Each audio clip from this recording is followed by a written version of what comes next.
তারেক রহমান কুমিল্লার একাংশ হয়ে চাঁদপুরে সফর করছেন। দিনের শুরু থেকে শেষ পর্যন্ত একের পর এক পথসভা, জনসংযোগ ও রাজনৈতিক কর্মসূচিতে ব্যস্ত সময় কাটান তিনি। পথে বড়ুয়া ও মুজাফফরগঞ্জ এলাকায় দুইটি পথসভায়ও বক্তব্য দেন প্রধানমন্ত্রী। তবে পুরো সফরের রাজনৈতিক আলোচনার বাইরে আরেকটি প্রশ্ন নিয়ে তৃণমূল নেতাকর্মীদের মধ্যে নানা প্রশ্ন ঘুরপাক খাচ্ছে, আর সেটি হলো প্রধানমন্ত্রীর বিশেষ বুলেট প্রুফ মিনি বাসে কারা ছিলেন তার সফর সঙ্গী। জীবন অবাক না করলে কে করবে? 28% মিল্ক ফ্যাটের অবাক করার সাথে ফ্রেশ মিল্ক পাউডার। জীবন অবাক করুক প্রতিদিন। সাধারণত এই ধরনের রাজনৈতিক সফরে দলের দীর্ঘদিনের পরীক্ষিত নেতা, ত্যাগী কর্মী, সিনিয়র রাজনীতিক, মন্ত্রী বা সংসদ সদস্যরই সফরসঙ্গী হিসেবে দেখা যায়। কিন্তু এবার পরিস্থিতি ছিল কিছুটা ভিন্ন। প্রধানমন্ত্রী যে বিশেষ বুলেট প্রুফ মিনি বাসে সফর করেছেন, সেটিতে চালকের আসন বাদে মোট 15টি লাউঞ্জ ও সোফা সিট রয়েছে। তবে এখন পর্যন্ত সেই সফরকারীদের পূর্ণাঙ্গ তালিকা আনুষ্ঠানিকভাবে প্রকাশ করা হয়নি। তবে সভা সমাবেশ এবং সফরের বিভিন্ন পর্যায়ে যে মুখগুলো সামনে এসেছে, তাদের অনেকেই তৃণমূলের কাছে কার্যত অপরিচিত। চাঁদপুরের প্রায় প্রতিটি কর্মসূচিতেই দেখা গেছে বেশ কিছু তরুণ ও নতুন মুখকে। অনেক ক্ষেত্রেই তারা পুরো আয়োজনের নিয়ন্ত্রণে ছিলেন, অথচ পরিচিত সিনিয়র নেতৃত্বের উপস্থিতি ছিল তুলনামূলক সীমিত। এ নিয়েই বিএনপি তৃণমূলের একাংশে তৈরি হয়েছে নীরব অসন্তোষ।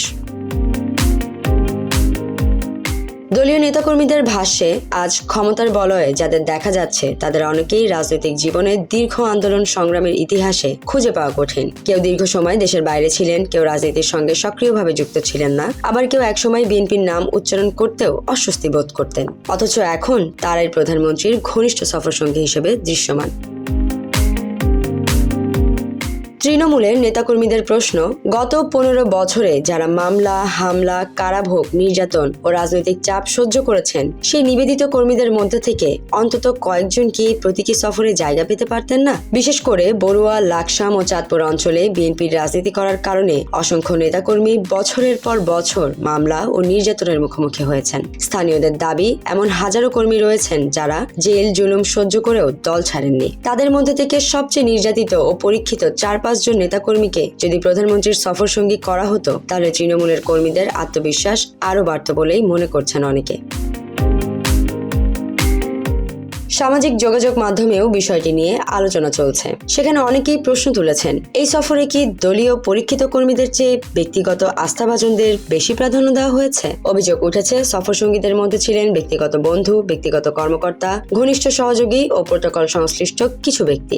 এছাড়া সাম্প্রতিক সময়ে ক্ষমতার বলয়ে দৃশ্যমান হওয়া কয়েকজন নতুন মুখও ওই বাসে ছিলেন বলে দাবি করা হচ্ছে। জীবন অবাক না করলে কে করবে? 28% মিল্ক ফ্যাটের অবাক করার সাথে ফ্রেশ মিল্ক পাউডার। জীবন অবাক করুক প্রতিদিন। এদিকে রাজনৈতিক পর্যবেক্ষকদের মতে, ক্ষমতায় আসার পর যে কোনো দলের জন্য সবচেয়ে বড় চ্যালেঞ্জগুলোর একটি হলো তৃণমূলের ত্যাগী নেতাকর্মীদের মূল্যায়ন নিশ্চিত করা। কারণ দীর্ঘদিন রাজপথে থাকা কর্মীদের মধ্যে যদি বঞ্চনার অনুভূতি তৈরি হয়, তাহলে সেটি ভবিষ্যতে সাংগঠনিক অস্বস্তির কারণ হতে পারে। এই প্রসঙ্গে অনেকেই মার্কিন লেখক ও রাজনৈতিক কর্মী এলড্রিস ক্লেভারের একটি বহুল আলোচিত উক্তির কথা স্মরণ করেছেন।